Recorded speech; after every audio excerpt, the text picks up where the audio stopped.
Thank you very much, Millie. It's time for our Ask the Doctor segment, and we're asking a lot of questions because we have a family practitioner in the studio, a lot to cover here. Dr. Tatiana Sanchez, she's a family medicine doctor with Grandview Primary Care in Helena. Thanks for joining us this morning, Doctor. Thanks for having me. All right, so yeah, this is that time of year where a lot of people have open enrollment for different programs and healthcare sign-ups, and it's a good time to remind you to just get a checkup. And what are some things that you'd be proactive in about that?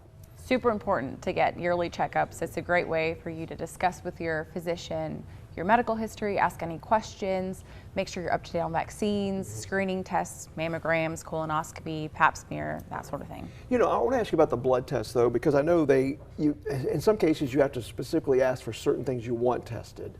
What are the most important things people need to ask for if they're having a blood test? It really just depends on symptoms. So if they're coming in with a certain set of symptoms, you would get the blood tests related to that. It used to be where we would get just a panel for everyone. That's since changed based on insurance coverage and things like that. So that's what's changed. I was wondering, I figured it had to do something with that. Obviously, it's Breast Cancer Awareness Month. You mentioned the mammograms. Yes, sir. What message would you like to give to females about that? Please get them. Yeah. There's ranges, so from 40 to 44, it's optional, and you can get yearly mammograms. 44 to 54, we recommend yearly mammograms. After that, you may be able to switch to every other year, and that depends on risks and history. And on that note, it's the same for everybody in terms of getting, a colonoscopy.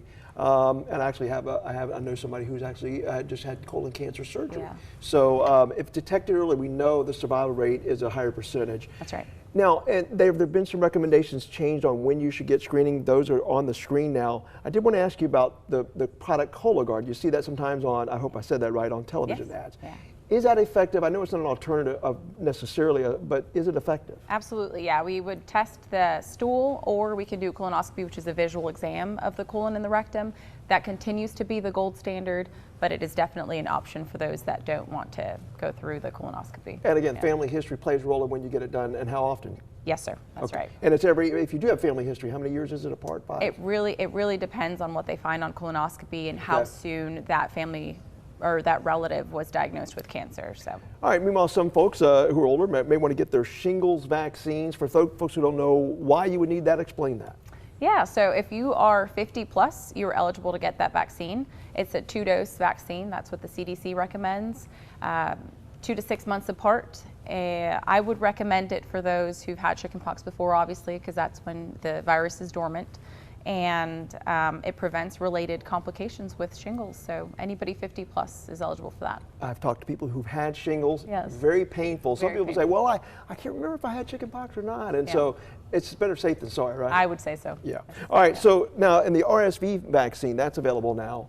Are you seeing a lot of people come in to get that to protect their kids and others? Yes, I've had a couple of people under the age of 60, and we do not normally give it to those 60 and younger unless they have a weakened immune system. Okay. So definitely 60 plus, we can get that. And then babies 8 months and older is also very important. I know people are probably wondering now with COVID, I feel like I got the flu or maybe I've got COVID, I don't know. Yeah. But if it is flu, normally, what are you going to tell them to do? There's really nothing they do if they come to the doctor's office, right? Unfortunately, there isn't, especially if we test and we know for a fact that it's the flu.